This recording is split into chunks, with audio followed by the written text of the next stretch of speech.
Haribol. My name is Janapati Das. Welcome again to the telling of the Krishna stories, Krishna Katha. Please accept my respects. Let me offer my respectful obeisances unto Jagad Siddha Swarupananda Paramahamsa Srila Prabhupada, my dear spiritual master, who has taught me everything I know about yoga wisdom. And of course, His Divine Grace, A.C. Bhaktivedanta Swami Prabhupada, who by his mercy translated the Krishna book that we are reading, wrote about it, commented on it. And so once again, I would like to welcome you and remind you that if you have not done so already, please feel free to go back in the videos, watch the videos, subscribe to my channel, make comments, and like the video. These are things that are very important to increase the algorithm so that many more people can actually be able to take part in hearing from the stories from the Krishna book. As always, we would like to start by doing some kirtan, the hearing and repeating of Krishna's holy names. And so please join along.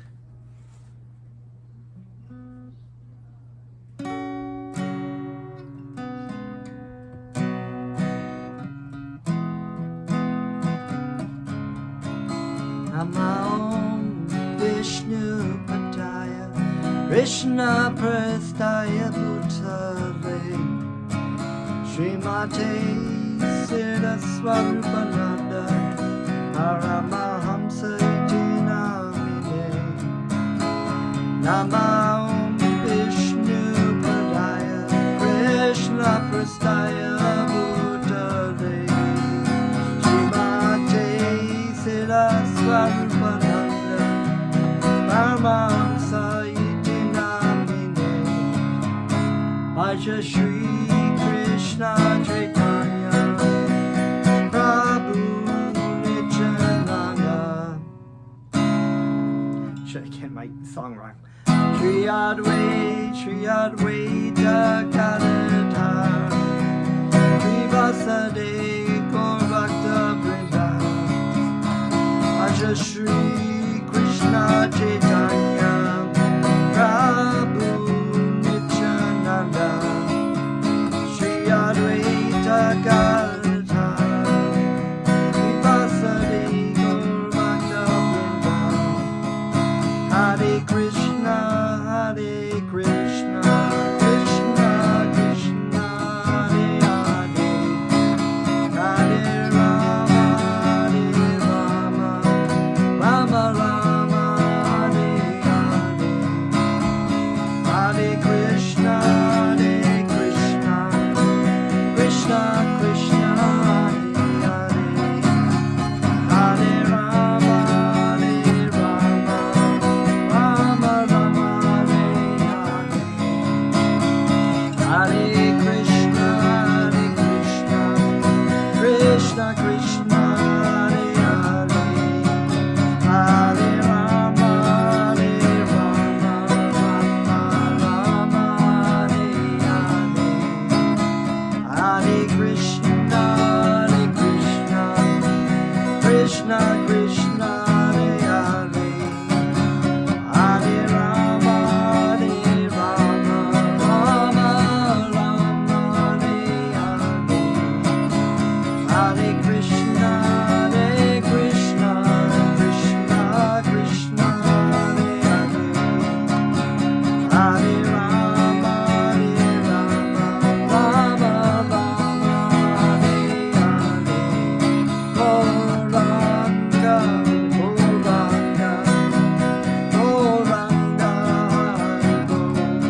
Rebuilt.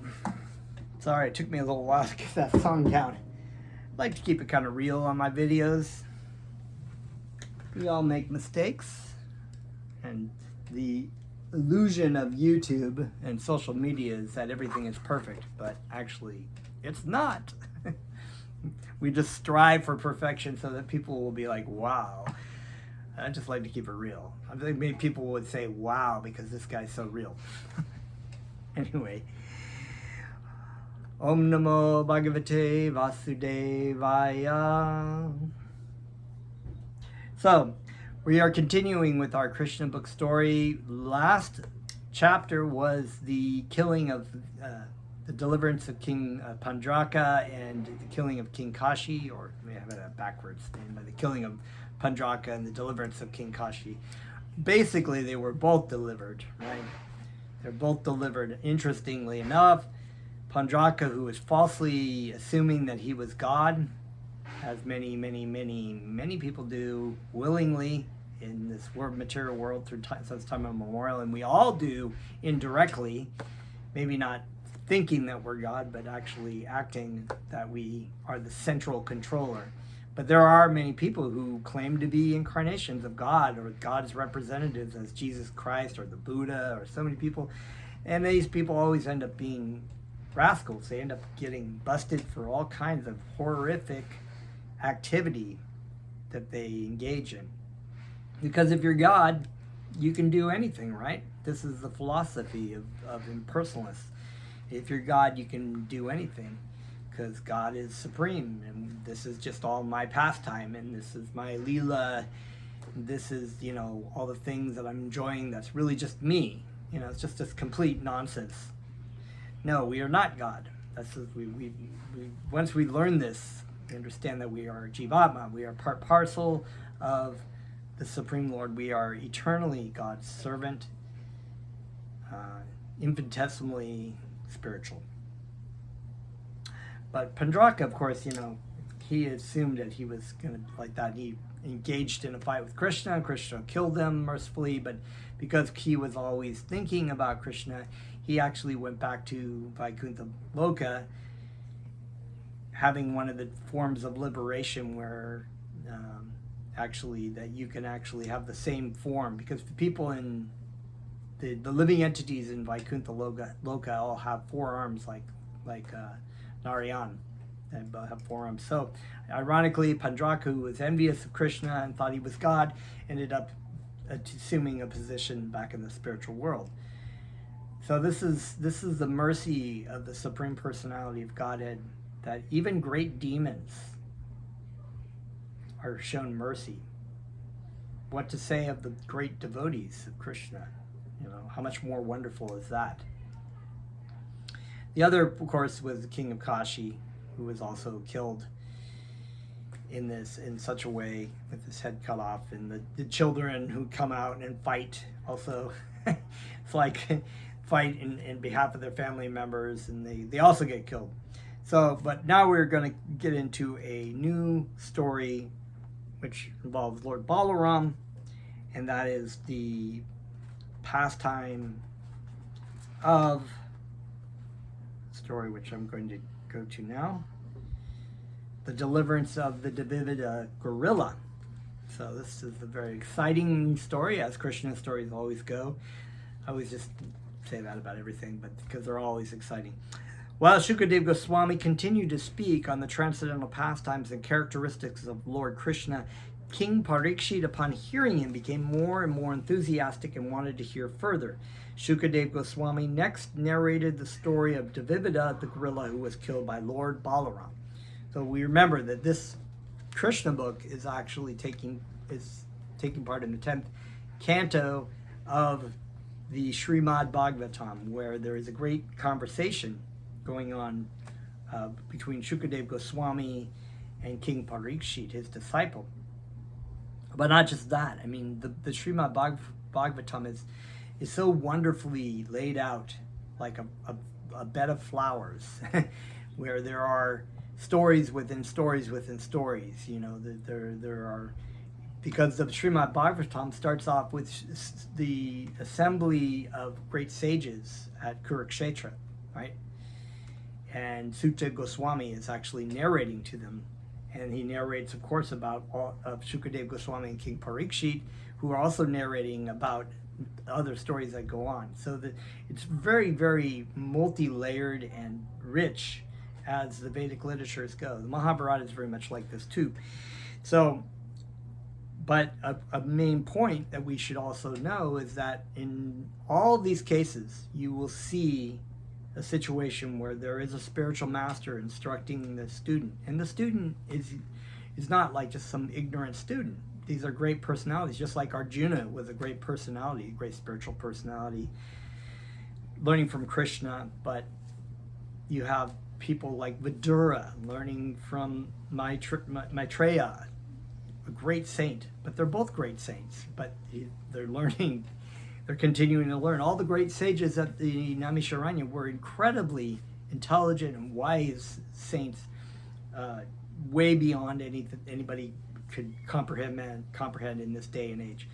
So, but they're still learning. This is the process of learning about spiritual life, about bhakti yoga, learning from approaching a spiritual master, as it says in the Bhagavad Gita. Just try to learn the truth by approaching a spiritual master, render service unto him, and because the self-realized soul can impart knowledge unto you because he's seen the truth, right?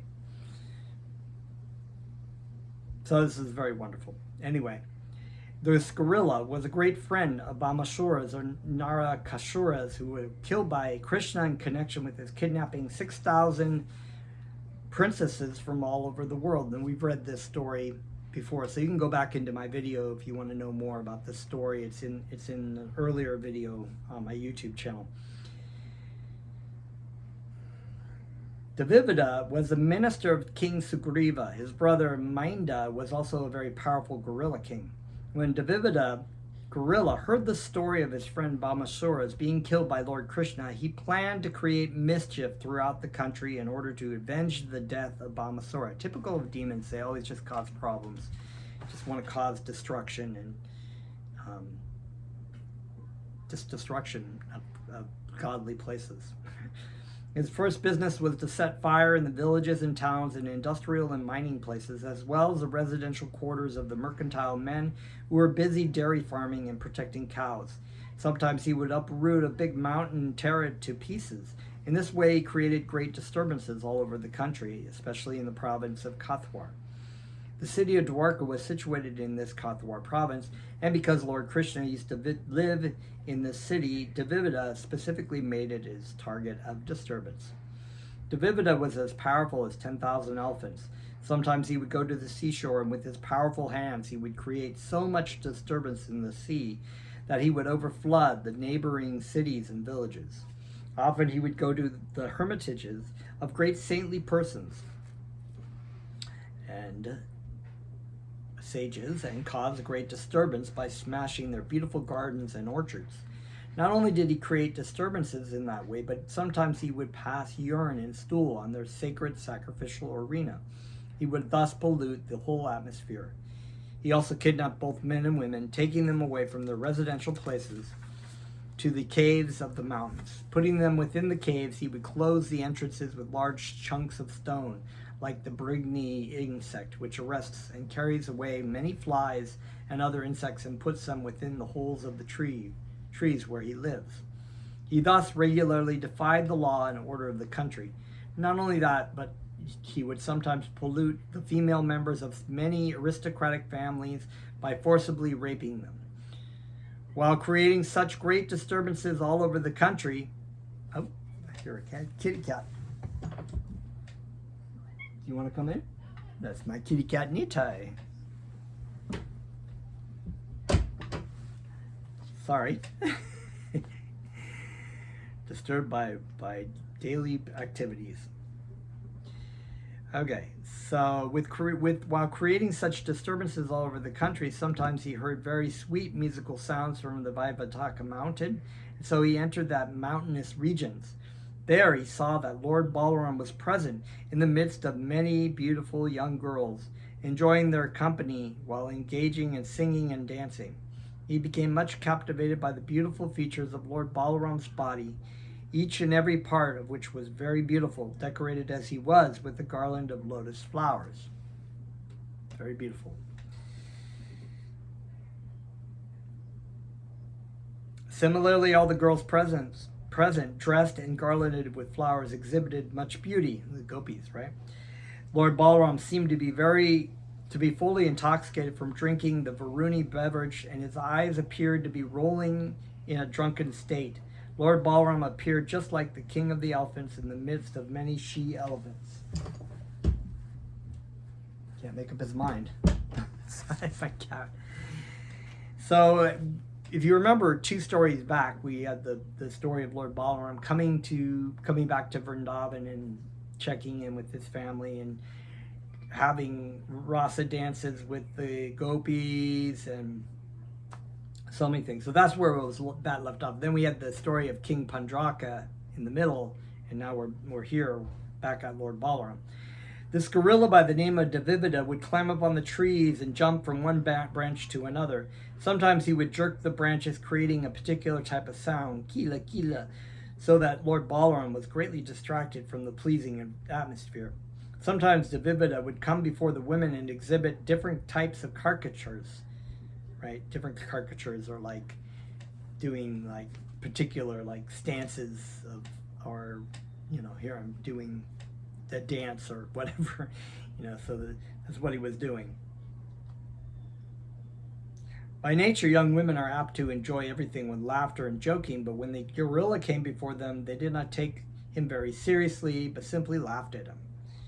However, the gorilla was so rude that even in the presence of Balaram, he began to show the lower part of his body to the women, and sometimes he would come forward to show his teeth while moving his eyebrows.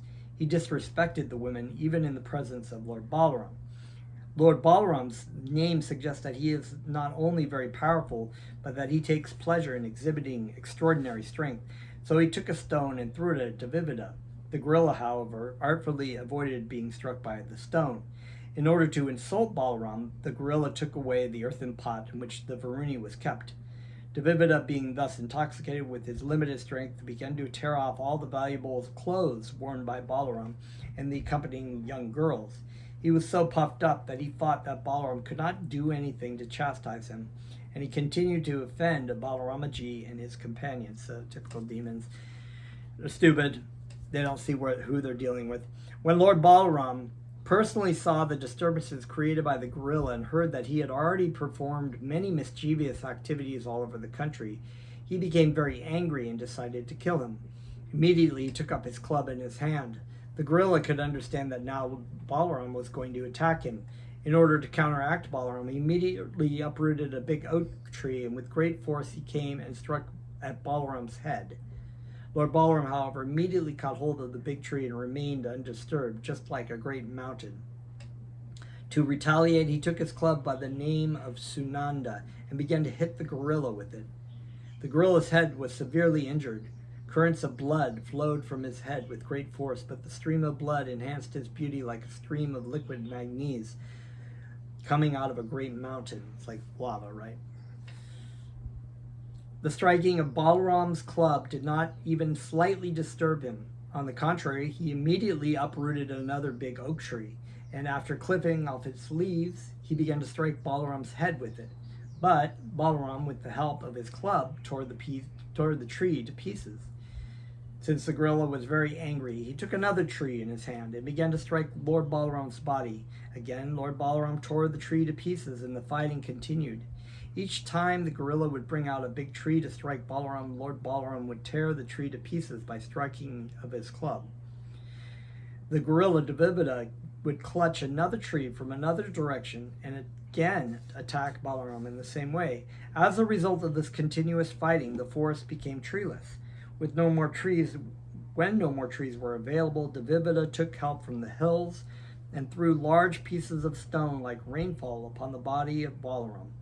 Lord Balaram, also in a great sporting mood, began to smash those big pieces of stone into mere pebbles. The gorilla, being bereft of all trees and stone slabs, now stood before him and waved his strong fists. Then, with great force, he began to beat the chest of Lord Balaram with his fists. This time, Lord Balaram became most angry. Since the gorilla was striking him with his hands, he would not strike him back with his own weapons, the club or the plow. Simply with his fist, he began to strike the collarbone of the gorilla. This striking proved to be fatal to Dvivida, who immediately vomited blood and fell unconscious upon the ground. When the gorilla fell, it appeared that all the hills and forests tottered. After this horrible incident, all the siddhas, great sages and saintly persons from the upper planetary system, began to shower flowers on the person of Lord Balaram, and sounds glorifying the supremacy of Lord Balaram were vibrated. All of them began to chant, "All glories to Lord Balaram. Let us offer our respectful obeisances unto your lotus feet. By your killing this great demon, Dvivida, you have initiated an auspicious era for the world." All such sounds and victory were heard from outer space. After killing the great demon Dvivida and being worshipped by the showers of flowers and glorious sounds of victory, Balaram returned to his capital city, Dwarka. Thus ends the Bhaktivedanta purport of the second volume, 32nd chapter of Krishna, Deliverance of Dvivida Gorilla. And we've got another story. I think we can get that in there too. This is the marriage of Samba. Exciting. Double feature. Duryodhana, the son of Dhritarashtra, had a marriageable daughter by the name of Lakshman. So this is going into the story of the Mahabharata a lot, the Pandava brothers, and their conflict with their cousin Duryodhana and his other brothers. Dhritarashtra, of course, was the blind king. If we remember from the beginning of the Bhagavad Gita, so Sanjaya says, Dhritarashtra said, "Oh Sanjaya, what did the sons of my sons of Pandu and the sons of my sons want to do, being desirous to fight," right? So they were having this conversation outside of the battlefield of Kurukshetra. But Dhritarashtra and Duryodhana, these are active characters and people, personalities. And if you want to know more about that, I'd recommend reading the Mahabharata, because there's a lot more there about that. She was so she had this daughter named Lakshman, right? She was a very highly qualified girl. The Kuru dynasty and many princes wanted to marry her. In such cases, the Svayamvara ceremony is held so that the girl may select her husband according to her own choice. In Lakshman's Svayamvara assembly, when the girl was to select her husband, Samba appeared. He was the son of Krishna by Jambavati, one of the chief wives of Lord Krishna. This son, Samba, is so named because he was a very bad child. And he always lived close to his mother. The name Samba indicates the son who is very much his mother's pet. Amba means mother, and Sa means with. So this special name was given to him because he always remained with his mother. He was also known as Jambavatishuta for the same reason. As previously explained, all the sons of Krishna were as qualified as their great father, Lord Krishna. Samba wanted the daughter of Duryodhana, Lakshman, although she was not inclined to have him.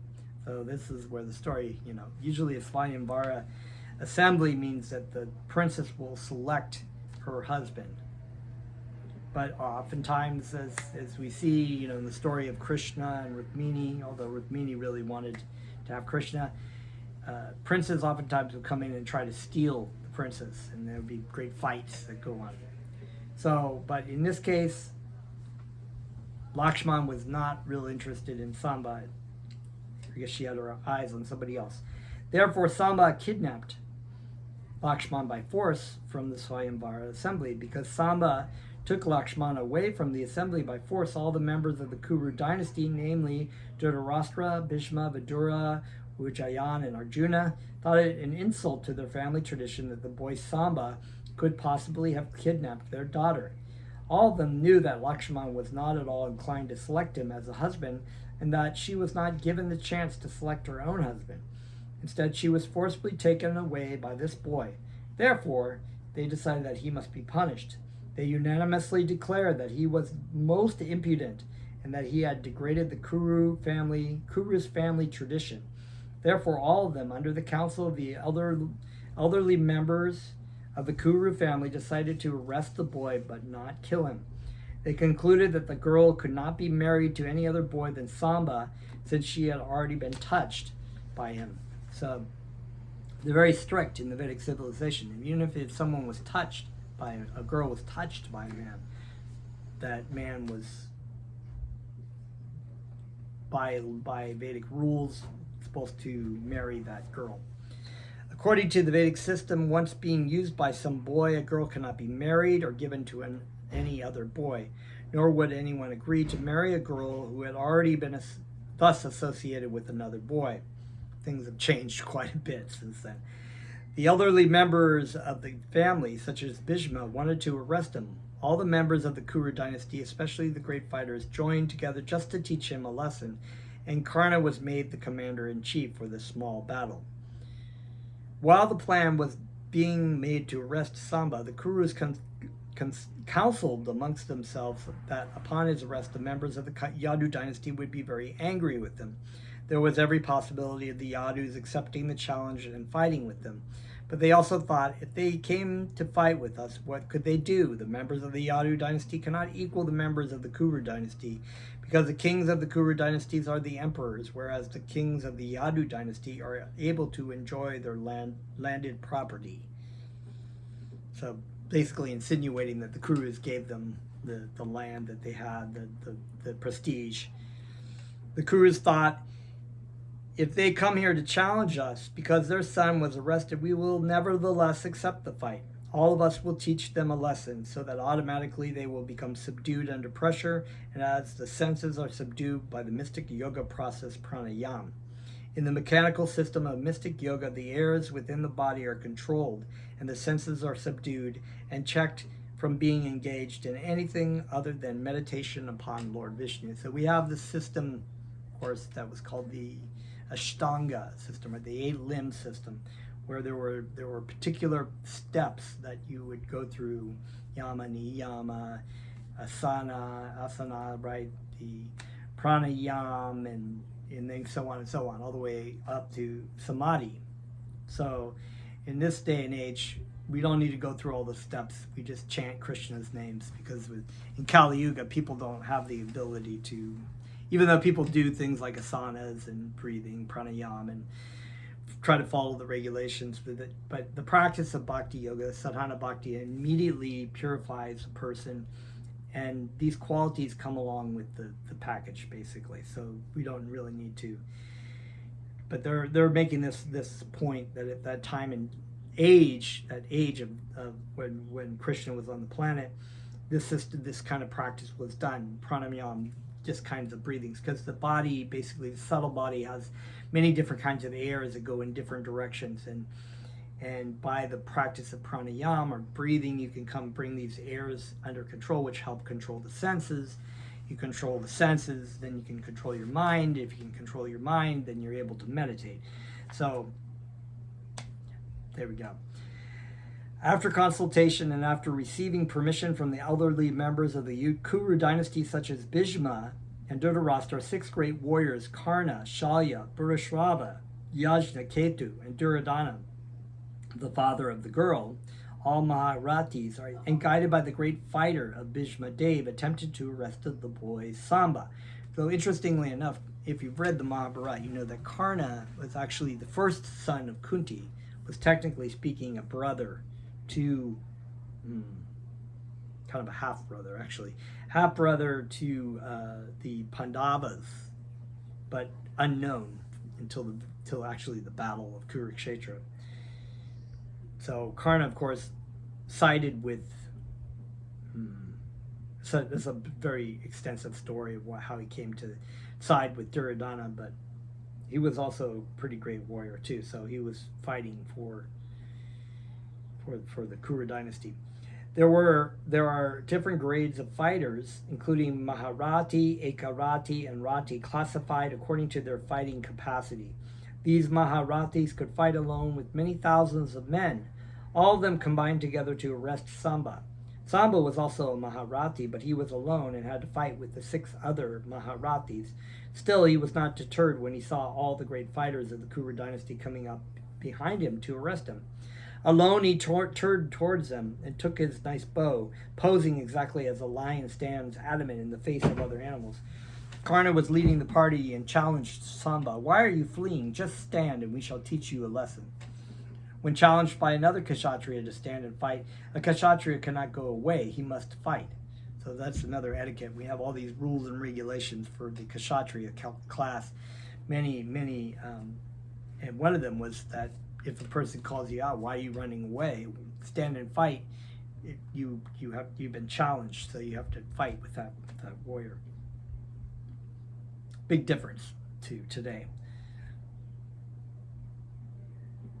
When challenged by another Kshatriya to stand and fight, a Kshatriya cannot go away, he must fight. Therefore, as soon as Samba accepted the challenge and stood alone before them, he was overpowered by a shower of arrows thrown by all the great warriors. As a lion is never afraid of being chased by many wolves and jackals, similarly Samba, the glorious son of the Yadu dynasty, endowed with inconceivable potencies as the son of Lord Krishna, became very angry at the warriors of the Kuru dynasty for improperly using arrows against him. He fought them with great talent. First of all, he struck each of the 6 charioteers with 6 separate arrows. Another 4 arrows were used to kill the charioteers' horses, 4 on each chariot. 1 arrow was used to kill the driver, and 1 arrow was used for Karna as well as the other celebrated fighters. While Samba was so diligently fighting alone with the 6 great warriors, they all appreciated the inconceivable potency of the boy. Typical of a Kshatriya warrior class. They weren't envious. They knew when they saw a great fighter and they admired that. But of course they would have to fight as well as they could, you know.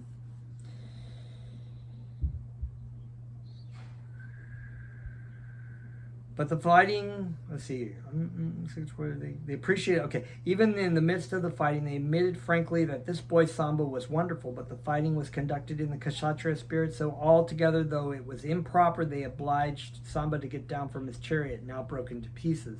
Of the 6 warriors, 4 took care to kill Samba's 4 horses, and one of them managed to cut the string of Samba's bow, so that he could no longer fight with them. In this way, with great difficulty and after a severe fight, Samba was left bereft of his chariot, and they were able to arrest him. Thus the warriors of the Kuru dynasty accepted their great victory and took their daughter Lakshmana away from him. Thereafter, they entered the city of Hastinapura in great triumph. The great sage Narada immediately carried the news to the Yadu dynasty. Here we go, Narada Muni. Telling the news again. The great sage Narada immediately carried the news to the Yadu dynasty that Samba was arrested and told them the whole story. The members of the Yadu dynasty became very angry at Samba's being arrested, and improperly so, by 6 arrows. Now, with the permissions of the head of the Yadu dynasty's king, Agrashena, they prepared to attack the capital city of the Kuru dynasty. Although Lord Balaram knew very well that by slight provocation people are prepared to fight with one another in the age of Kali, he did not like the idea that the 2 great dynasties, the Kuru dynasty and the Yadu dynasty, would fight amongst themselves, even though they were influenced by Kali Yuga. Instead of fighting with them, he wisely thought, let me go there and see the situation, and let me try to see if the fight can be settled by mutual understanding. Balaram's idea was that if the Kuru dynasty could be induced to release Samba along with his wife Lakshman, then the fight could be avoided. He therefore immediately arranged for a nice chariot to go to Hastinapura, accompanied by learned priests and brahmanas, as well as by some of the elderly members of the Yadu dynasty. He was confident that the members of the Kuru dynasty would agree to the marriage and avoid fighting amongst themselves. As Lord Balaram proceeded towards Hastinapur in his chariot, accompanied by the learned brahmanas and the elderly members of the Yadu dynasty, he looked like the moon shining in the clear sky amongst the glittering stars. When Lord Balaram reached the precincts of the city of Hastinapura, he did not enter, but stationed himself in a camp outside of the city in a small garden house. He then asked Uddhava to see the leaders of the Kuru dynasty and inquire from them whether they wanted to fight with the Yadu dynasty or to make a settlement. Uddhava went to the to see the leaders of the Kuru dynasty, and he met all the important members, including Bhishmadev, Dhritarashtra, Dronacharya, Bali, Duryodhana, and Balika. After offering them due respects, he informed them that Lord Balaram had already arrived at the garden outside the city door. The leaders of the Kuru dynasty, especially Dhritarashtra and Duryodhana, were very joyful because they knew very well that Lord Balaram was a great well-wisher of their family. In fact, Lord Balaram taught Duryodhana the art of club fighting. He was very affectionate to the Kuru dynasty, and when they were having a conflict and Lord Krishna was going to be Arjuna's chariot driver, he knew that although he was a well-wisher of Arjuna, right, because there was often a schism in the Kuru dynasty between the cousins of the Pandavas, ultimately. But as a Kuru dynasty, they would fight together because there were family ties and children who were marrying their enemies and whatnot. So, but Lord Balaram knew that he probably had some pull that where the Yadu dynasty could not. So he decided to go. In order to properly receive Lord Balaram, they took all auspicious. I'll go back one sentence.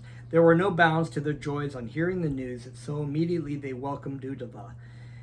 In order to properly receive Lord Balaram, they all took auspicious paraphernalia for his reception in their hands and went to see him outside the city door. According to their respective positions, they welcomed Lord Balaram by giving him in charity nice cows and arga, an assortment of articles such as aratrita water, sweet preparations of honey, butter, etc., and flowers, and garlands scented with pulp. Because all of them knew the exalted position of Lord Balaram as the Supreme Personality of Godhead, they bowed their heads before the Lord with great respect. They all exchanged words of reception by asking one another of their welfare, and when such formality was finished, Lord Balaram, in a great voice and very patiently, submitted before them the following words for their consideration. My dear friends, this time I have come to you as a messenger with the order of the all-powerful King Ugrasena. Please therefore hear the order with attention and great care.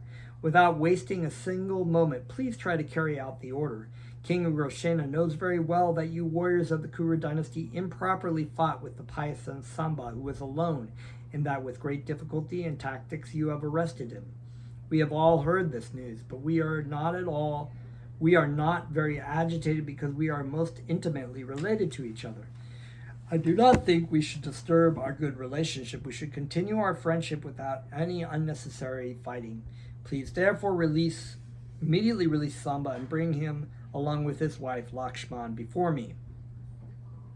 When Lord Balaram spoke in a commanding tone full of heroic assertion, supremacy, and chivalry, his statements were not appreciated by the leaders of the Kuru dynasty. It's like the Supreme Personality of Godhead gives you an order and you're like, I don't think I like that. Rather, all of them became agitated, and with great anger they said, "Hello! These words are very astonishing, but quite befitting of the age of Kali. However, otherwise, how could Balaram speak so vituperatively?" That's a big word. I don't know what that means. I have to look that up. So here they're insinuating that somehow the age of Kali is... That's one offensive thing to say, that the Supreme Personality of God is affected by the Kali Yuga, or by material nature. It's not true. The language and tone used by Balaram are simply abusive, and due to the influence of this age, it appears that the shoes befitting his feet want to rise atop the head where his helmet is worn. He's basically thinking that he's so low that now he's thinking where his thinking is now, it's all backwards. We are connected with the Yadu dynasty by marriage, and because of this, they have been given the chance to come live with us, dine with us, and sleep with us. Now they are taking advantage of these privileges. They had practically no position before we gave them a portion of our kingdom to rule, and now they are trying to command us. We have allowed the Yadu dynasty to use the royal insignias like the whisk, fan, conch shell, white umbrella, crown, royal throne, sitting place, bedstead, everything befitting the royal order. They should have not used such royal paraphernalia in our presence, but we did not check them due to our family relationships. Now they have the audacity to order us to do things? Well, this is enough of their impudence. We cannot allow them to do any more of these things, nor shall we allow them to use these royal insignias. It would be best to take all these things away. It is improper to feed a snake with milk, since such merciful activities simply increases his venom. The Yadu dynasty is now trying to go against those who have fed them so nicely. Their flourishing condition is due to our gifts and merciful behavior, and still they are so shameless that they are trying to order us. How regrettable are all these activities. No one in the world can enjoy anything if the members of the Kuru dynasty, like Bhishma, Dronacharya, and Arjuna, do not allow them to. I get quite puffed up there. Exactly as a lamb cannot enjoy life in the presence of a lion without our desire, it is not even possible for the demigods in heaven, headed by King Indra, to find enjoyment in life, not to speak of ordinary human beings. Actually, the members of the Kuru dynasty were very puffed up due to their opulence, kingdom or aristocracy, family traditions, great warriors, family members, and vast expansive empire. They did not even observe common formalities of civilized society, and in the presence of Lord Balaram, they uttered insulting words about the Yadu dynasty. Speaking in this unmannerly way, they returned to their city of Hastinapura. Although Lord Balaram patiently heard their insulting words and simply observed their uncivil behavior, from his appearance it was clear that he was burning with anger and was thinking of retaliating with great vengeance. Ooh. It's like Lord Balaram is very mellow. He's very mellow, but you get him angry, We've seen that happen. His bodily features became so agitated that it was difficult for anyone to look at him. He laughed very loudly and said, "It is true that if a man becomes too puffed up because of his family, opulence, beauty, and material advancement, he no longer wants a peaceful life, but becomes belligerent towards all others. It is useless to get such a person good instruction for gentle behavior and peaceful life, but on the contrary, one should search out the ways and means to punish him. Generally, due to material opulence, a man becomes exactly like an animal. To give an animal peaceful instructions is useless, and the only means is argumentum valculum." Bhaktivedanta throwing in a little bit of Latin there. I'm not sure what that means, but probably like some very straightforward arguments or whatever. In other words, here it is. In other words, the only means to keep animals in orders is a stick. There we go. Just see how impudent the members of the Kuru dynasty are. I wanted to make a peaceful settlement despite the anger of all the other members of the Yadu dynasty, including Lord Krishna himself. They were preparing to attack the whole kingdom of the Kuru dynasty, but I pacified them and took the trouble to come here to settle the affair without any fighting. Still, these rascals behave like this. It is clear that they do not want a peaceful settlement, but that they are factually warmongers. With great pride, they have repeatedly insulted me by calling the Yadu dynasty's ill names.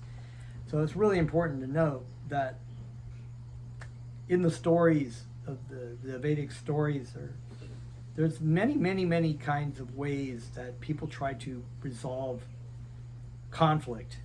It's not like we're completely, you have warriors, but they always would try to resolve diplomatically. And then even in the story in the Mahabharata, same kind of thing. They tried so many things to get the Duryodhana and Dhritarashtra to change their mind, but ultimately it had to come to war. And that just goes to show that a Vaishnava is not a pacifist.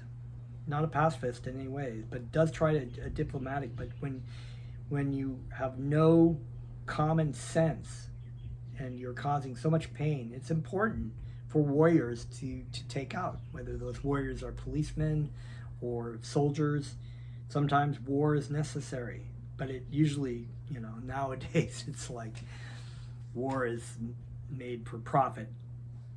Even the king of heaven, Indra, abides by the order of the Yadu dynasty, and you consider King Ugrasena, who's the head of the Bhojas, Vrishnis, and Dakas, and Yadavas, to be the leader of a small phalanx. Phalanx, of course, is a sort of collection of armies, right? Your conclusion is wonderful. You do not care for King Ugrsena, whose order is obeyed even by King Indra. Consider the exalted position of the Yadu dynasty. They have forcibly used both the assembly house and the Parijata tree of the heavenly planet. And still you think that they cannot order you? Do you even think that Lord Krishna, the Supreme Personality of Godhead, can sit on the exalted royal throne and command everyone? All right, if your thinking is like that, then you deserve to be taught a very good lesson. You have thought it wise that the royal insignias like the whisk fan, white umbrella, royal throne, and other princely paraphernalia not to be used by the Yadu dynasty. Does this mean that even Lord Krishna, the Lord of the whole creation, the husband of the goddess of fortune, cannot use this royal paraphernalia? The dust of Krishna's lotus feet is worshipped by all the great demigods. The Ganges water is inundating the whole world, and since it is emanating from his lotus feet, its banks have turned into great places of pilgrimage. The principal deities of all planets are engaged in his service, and they consider themselves most fortunate to take the dust of the lotus feet of Krishna on their helmets. Great demigods like Lord Brahma, Lord Shiva, and even the goddess of fortune and I are simply plenary parts of his spiritual identity, and still you think that he is not fit to use the royal insignia or even sit on the royal throne? Alas, how regrettable it is that these fools consider us, the members of the Yadu dynasty, to be like shoes. I think I said the shoes on top of the head, right? And themselves like helmets. It is clear now that these leaders of the Kuru dynasty have become mad over their worldly possessions and opulence. Every statement they made was full of crazy proposals. I should immediately take them to task and bring them to their senses. If I do not take steps against them, it will be improper on my part. Therefore, on this very day, I shall rid the whole world of any trace of the Kuru dynasty. I shall finish them off immediately. While talking like this, Lord Balaram seemed so furious. It looked as if he could burn the whole cosmic creation to ashes. He stood up steadily, and taking his plow in his hand, began striking the earth with it. In this way, the whole city of Hastinapura was separated from the earth. Lord Balaram then began to drag the city toward the flowing water of the river Ganges. Because of this, there was a great tremor throughout Hastinapura, as if there had been an earthquake, and it seemed that the whole city would be dismantled. When all the members of the Kuru dynasty saw that their city was about to fall into the water of the Ganges, and when they heard their citizens howling in great anxiety, they immediately came to their senses and understood what was happening. Thus, without waiting another second, they brought forward their daughter Lakshman.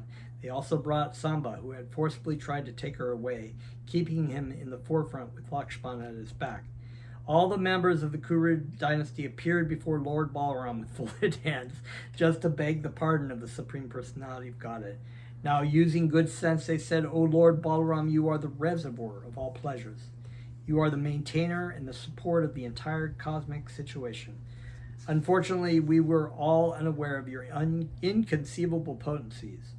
Dear Lord, please consider us most foolish. Our intelligence was bewildered and not in order. Therefore, we have come before you to beg your pardon. Please excuse us.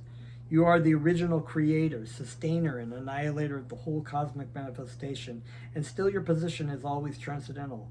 O all-powerful Lord, great sages speak about you. You are the original puppeteer, and everything in the world is just like your toys, O unlimited one. You have a hold on everything, and like child's play, you hold all the planetary systems on your head. When the time for dissolution comes, you close up the whole cosmic manifestation within yourself. At that time, nothing remains but yourself lying on the causal ocean as Mahavishnu. Our dear Lord, you have appeared on this earth in your transcendental body just for the maintenance of the cosmic situation. You are above all anger, envy, and enmity. Whatever you do, even in the form of chastisement, is auspicious for the whole material universe. We are offering our respectful obeisances unto you because you are the imperishable Supreme Personality of Godhead, the reservoir of all opulences and potencies. O Creator of innumerable universes, let us fall down and offer you our respectful obeisances again and again. We are now completely surrendered unto you. Please therefore be merciful upon us and give us your protection. When the prominent members of the Kuru dynasty, beginning with grandfather Bhishmadev down to Arjuna and Duryodhana, had offered the respectful prayers in that way, the Supreme Personality of Godhead, Lord Balaram, immediately became softened and assured them that there was no cause for fear, and